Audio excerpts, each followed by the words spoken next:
ஹாய்ங்களோ வணக்கம் விவசாய மக்கள். நான் தான் உங்கள் விவசாயி சந்திரு. ஸோ இன்றைக்கி நாங்கள் செய்கிற வேலை என்ன அப்படின்னாங்க, கரும்பு காடு வந்து களை வெட்டுறேங்க. ஸோ இந்த கரும்பு காடு களை வெட்டுறது எதுக்காக அப்படின்னாங்க, கரும்பு தூர் வந்து சாய்ஞ்சு கீழே விழாமல் இருப்பதற்காகத்தான் வந்து நம்ம வந்து கரும்பு காடு வந்து களை வெட்டுறோங்க. ஸோ இந்த சென்டரில் இருக்கிற மண்ணை எடுத்து 2 சைடு போடுற போது வேர் வந்து புதுசாக பிடிச்சி வந்து பார்த்திங்கன்னா நமக்கு வந்து நல்லா ஆரோக்கியம் வந்து வளர்ந்து வருங்க.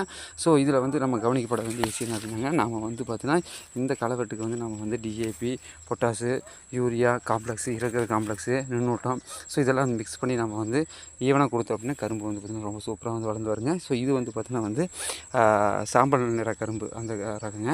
ஸோ 353 பச்சை கடலூர், நிறைய வெரைட்டி இருக்குங்க. ஸோ எது எப்படினும் அந்தந்த வெரைட்டி பொறுத்து வந்து பார்த்திங்கன்னா நமக்கு வந்து ஈல்டு கிடைக்கும். குறைஞ்சபட்சம் வந்து பார்த்திங்கன்னா ஒரு ஏக்கராக்கு 70 80 டன் வரைக்கும் குறைஞ்சபட்சம் நம்ம எடுத்தால் தான் நமக்கு வந்து பார்த்திங்கன்னா எல்லாமே வந்து நல்லா ஆரோக்கியமாக கரும்பு விளைஞ்சிருக்குன்னு சொல்லி அர்த்தம்.